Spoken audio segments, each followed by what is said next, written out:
بسم الله الرحمن الرحيم. السلام عليكم ورحمة الله وبركاته. أهلا بمتابعي سناب شات. يسعدني أن أقدم ضيفي العزيز الدكتور أمين صالح بن ناصر، استشاري جراحة أنف وأذن وحنجرة عند الأطفال. أهلا وسهلا دكتور أمين. أهلا وسهلا دكتور محمد. نبدأ حديثنا عن موضوع مهم، الشخير عند الأطفال. هل هو عرض أو مرض؟ أولا بسم الله الرحمن الرحيم، شاكر لك الاستضافة دكتور محمد. طبعا الشخير عند الأطفال بصفة عامة هو عرض، ولكن قد يكون العلامة الأولى والأساسية لمرض اضطرابات النوم عند الأطفال في نسبة تصل إلى 10% من الأطفال، فهو عرض ومرض في نفس الوقت. جميل جدا دكتور أمين. إذن هو بعض الأحيان مرض، ما هو أهم أسباب الشخير عند الأطفال؟ ممتاز. عند الأطفال السواد الأعظم من الأطفال اللي يعانوا من الشخير هي مرتبطة بتضخم في أنسجة لمفاوية اللي هي اللوز واللحمية، وهذا هم المعظم، ولكن نسبة أقل تكون مرتبطة بالوزن الزائد عند الأطفال، بمشاكل أخرى أو تضيقات أو انسدادات في مجرى الأنف، أو مشاكل في تكوين الجمجمة منذ الولادة. فالسبب الرئيسي هو اللوز واللحمية، وهناك أسباب أخرى. نعم، ما هي نسبة شيوع تضخم اللوز واللحمية عند الأطفال؟ طبعا لا أعرف نسبة على التضخم نفسه، ولكن تأثيرات التضخم وهو الشخير تصل في بعض الأوقات إلى 20% من الأطفال يعانوا من شخير في مرحلة ما من حياتهم. الشخير المرضي اللي هو مرتبط باضطرابات النوم نسبته أقل من كذا، وهي نسبة تصل إلى 10%. دكتور أمين، هل الشخير هو العرض الوحيد لاضطرابات النوم عند الأطفال؟ لا، ولكن هو العرض الرئيسي والأول اللي في العادة الأهل يلاحظوه على الأطفال. الأعراض الأخرى تتمثل في انقطاع أو تقطع النوم، وهذا برضو عرض شائع. كثرة الحركة السرير عند الطفل بطريقة مختلفة عما هو متعود عليه منه. الشيء الثالث انقطاع التنفس أو توقف التنفس، وفجأة الطفل تلقى أخذ نفس عميق كأنه الشهق، وهذه برضو من علاماتها. الله يكرمكم، تبول اللا إرادي وقت النوم مرتبط أيضا باضطرابات النوم. التحدث أثناء النوم، المشي أثناء النوم، والأعراض الأخرى أثناء النهار، يعني أن فرط حركة مبالغ فيه أو خمول مبالغ فيه عند الطفل مختلف عن السابق، مع تأثير على التحصيل التعليمي عند الأطفال في المدرسة. حلو، يعني قلة التركيز في المدرسة. صحيح. دكتور أمين، تعرفنا على أعراض المشكلة والأسباب، إذن ما هو العلاج؟ ممتاز. طبعا العلاج هو لتصحيح ما هو موجود أو ما يسبب هذه المشكلة. فإذا كانت اللحمية متضخمة فعلاج اللحمية أيضا عن طريق الأدوية، بخاخات موضعية، بخاخ موضعي للأنف، أو عن طريق العملية. إذا كانت اللوز متضخمة أيضا فتحتاج تدخل جراحي في بعض الحالات. ولكن هناك نوع ثاني من العلاجات غير الجراحي أو الدوائي، وهو جهاز التنفس وقت النوم، أو جهاز ضخ الأكسجين بدرجة عالية أو بقوة عالية اللي هو السي باب. هذا أحد الخيارات غير جراحية، غير الجراحية لمن يرفض العملية أو من لا تناسب العملية من ناحية صحية. حلو، جميل جدا. نفترض أن احنا بدأنا البخاخات، متى يتوقع استجابة المريض؟ ممتاز. البخاخ يتطلب التزام باستخدام يومي، تحسن لا يقل عن في خلال أول 6 أسابيع. إذا كان هناك تحسن في خلال أول 6 أسابيع أو في نهاية ال6 أسابيع الأولى، ننصح باستخدامه ل6 أسابيع ثانية لفترة إجمالية 3 أشهر. نعم. أما إذا لم يكن هناك تحسن من البخاخ في أول 6 أسابيع فلا يوجد داعي لإكماله ل6 أسابيع أخرى، ونتجه لخيار ثاني وفي الغالب وهو التدخل الجراحي. نعم، جميل. متى في أي عمر يعني ينصح بتدخل جراحي، سواء كان إزالة اللحمية أو اللوز؟ ممتاز. التدخل الجراحي يعتمد أو توقيت الجراحة تعتمد على الأعراض وحالة الطفل. شدة الأعراض. بالضبط، شدة الأعراض. كل ما كانت الأعراض شديدة نجري العملية حتى لو كان الطفل في عمر صغير.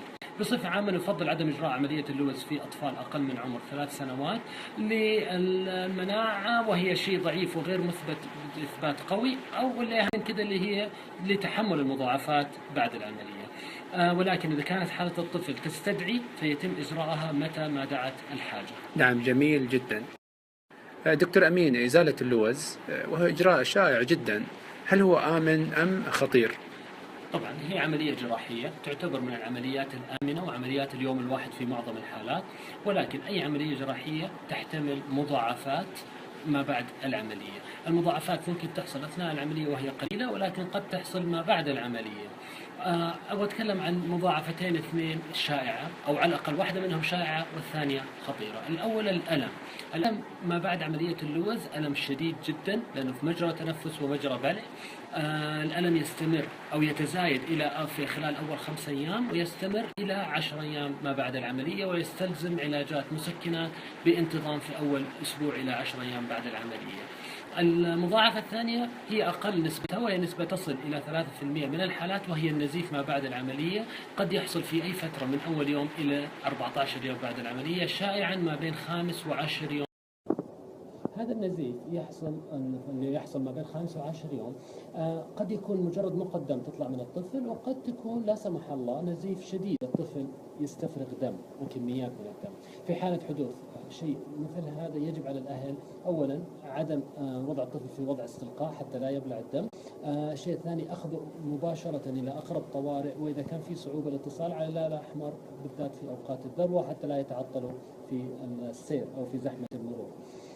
الشيء الثاني ليس من المضاعفات ولكن قد يحدث، وهو احتمال نمو اللحمية مرة أخرى بعد العملية، وهذه تحدث في نسبة تصل إلى 20% من الحالات، إنه اللحمية ترجع تكبر مرة ثانية. اللوز طبعا في حالة الاستئصال كامل لا ترجع، لا تنتكس مرة ثانية استئصال كامل، إلا في حالات اللي هو الاستئصال الجزئي، وهذا شيء آخر. ولكن في حالة اللحمية نعم هناك نسبة تصل إلى 20%، والطفل قد يحتاج إلى.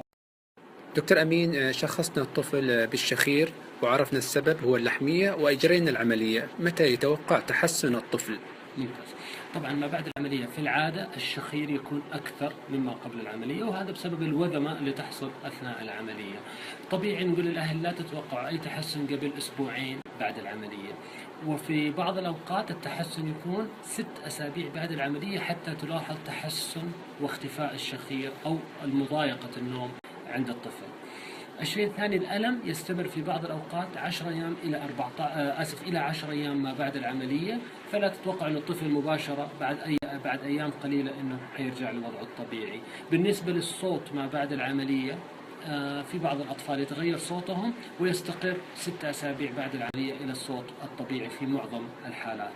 يعني تزول خنخنة في خنخنة الصوت اللي هو الشعور كأن الطفل يعاني من زكام طول الوقت. نعم. وهذا تتحسن خلال ال6 أسابيع الأولى. ملاحظة مهمة إنه ما بعد العملية، أنا تكلمت عن الألم اللي يحدث في اللوز وهو ألم في الحلق، ولكن جزء كبير من الألم الطفل يشعر فيه في الأذاني، حتى لو ما تم أي شيء في الأذاني من يسمع في الأذان، فالطفل تلقاه يصحى أو يتحرك يشتكي من إذنه ويحاول يشدها، والسبب إنه هذا تسميع الألم بسبب الأعصاب في الأذاني، وهو شائع جدا بعد عمليات استئصال اللوز. جميل جدا. دكتور أمين، ما هي علاقة السوائل الأذن الوسطى بالشخير؟ ممتاز. سوائل الأذن الوسطى مرتبطة بتضخم اللحمية، في حال إنه اللحمية أدت إلى سد فتحة قناة تهوية الأذن وهي قناة ستاكيس. في حالة هذه السوائل الطبيعي تفرزها الأذن تتجمع في الأذن الوسطى ولا يتم إخراجها عن طريق القناة، فهي مرتبطة بتضخم اللحمية. يعني علاج لحمية تتحسن اللي هو السوائل؟ في معظم الأوقات إذا كانت السوائل موجودة يجب علاج. دكتور أمين، ما هي الطرق العلاجية لتجمع السوائل في الأذن الوسطى؟ طيب، أولا هو الانتظار، بمعنى وقت تشخيص السوائل في العيادة انتظار لمدة 3 شهور، لأن السوائل هذه قد تكون مرتبطة فقط بزكام أو بالتهاب حدث في ما قبل الزيارة للعيادة، ونصبر إلى 3 شهور لأن نسبة كبيرة منها تختفي أو تزول هذه السوائل بعد تحسن الالتهاب. في حالة عدم تحسنها لا يوجد العلاج إلا التدخل الجراحي، وهو وضع أنبوب تهوية في الطبلة لتهوية الأذن الوسطى. لا يوجد دواء لعلاج السوائل خلف الطبلة، ولا ينصح باستخدام الكورتيزون سواء الموضعي أو عن طريق الشراب في الأطفال. لا ينصح باستخدام المضادات الحيوية أو مضادات الهستامين لعلاج السوائل. كل الأبحاث الحديثة أثبتت عدم جدواها، فالطفل يكون معرض لمضاعفات الدواء من دون فائدة. نعم، جميل جدا دكتور أمين. دكتور أمين، كيف يتعرف الأبوين على وجود سوائل في الأذن الوسطى عند الأطفال؟ الأذن الوسطى هي وسيلة لتوصيل الصوت أو تضخيم الصوت من العالم الخارجي إلى الأذن الداخلية. في حالة وجود السوائل هذه تعيق عمل الأذن الوسطى، فالطفل أول شيء يعاني منه هو فقدان السمع أو ضعف السمع، لا فقدان يعني. انه الطفل يعاني من ضعف في السمع لدرجه انه يلاحظوا رفع صوت التلفزيون، يحتاجوا انهم يرفعوا صوتهم عند منادات الطفل. الشيء الاقل او نسبه حدوثه او ملاحظته من الطفل اقل انه يحس بالثقل في الاذن، يحس انه مليانه بهذا الوصف. نسبة قليلة جدا من الأطفال الأصغر سنا إنهم يعانوا من عدم توازن، من سقوط متكرر مع خلوهم من أي مشكلة عصبية، مجرد تكون المشكلة سواء خلف الأذن، وهي نسبة قليلة في الأطفال. حلو، جميل جدا. دكتور أمين، هناك سؤال مهم: هل تناول المشروبات الباردة والمثلجات مصاحب بالتهاب اللوز المتكرر؟ هل هو إشاعة أم حقيقة myth or fact؟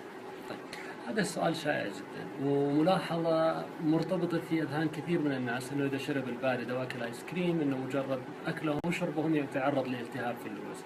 طبعا لا يوجد إثبات علمي، لا أستطيع أن أنفي 100% لأنه لا يوجد إثبات للنفي، ولكن الأحرى أنه لا يوجد إثبات لوقوع هذه المشكلة مع شرب السوائل الباردة أو المشروبات الباردة، فلا يوجد أي إثبات أنها تكون مرتبطة. البارد قد يؤثر على البلعوم، ولكن ما له أي علاقة بالتهاب اللوز بصورة عامة. أعرف أنه كثير من الناس حيزعلوا من هذا الكلام وحيضايقوا، ولكن الواقع أنه لا يوجد أي إثبات علمي لهذا الشيء. نعم، جميل جدا دكتور أمين. نختم، ممكن تذكر الرسائل الختامية لهذا الموضوع؟ ممتاز. الرسالة الختامية الأولى هي ما يتعلق بالنوم أو الشخير عند الطفل. الشخير شيء مهم، يجب أن تلاحظ الطفل الأعراض اللي تم ذكرها سابقا، وإذا كان الطفل عنده تأثير على نشاطه وتركيزه في اليوم يجب أن يتم علاج هذه المشكلة عن طريق أخصائي. الرسالة الثانية هي في حالة أن الطفل عنده مشكلة في السمع أو ضعف في السمع يجب أن يتم فحصه عن طريق طبيب، وفي حالة وجود سوائل الخطوة الأولى هي الانتظار لمدة تصل من 6 أسابيع، ولكن يفضل أن تصل إلى 3 شهور. في حالة استمرار السوائل يجب علاجها عن طريق وضع أنابيب تهوية في الأذنين، لا وجود لعلاجات الكورتيزون أو المضادات الحيوية أو مضادات الهستامين لعلاج السوائل خلف الأذن. هذه تستخدم في علاج الالتهاب الحاد، وهذا شيء مختلف تماما عن السوائل خلف الأذن. شكرا جزيلا دكتور أمين على هذه الإضافات القيمة. شكرا جزيلا دكتور الشيف على هذه الدعوة وعلى الأسئلة. شاكر لك على الاستضافة الكريمة في برنامجك الرائع Elixir of Life، وانتظرونا غدا بإذن الله تعالى يوم الثلاثاء يوم الاثنين 25 سبتمبر الساعة 9:30 مساء في القناة السعودية الثانية. حنستعرض أكثر ونتكلم أكثر عن هذا الموضوع باللغة الإنجليزية. باللغة الإنجليزية طبعا. شكرا جزيلا ومع السلامة.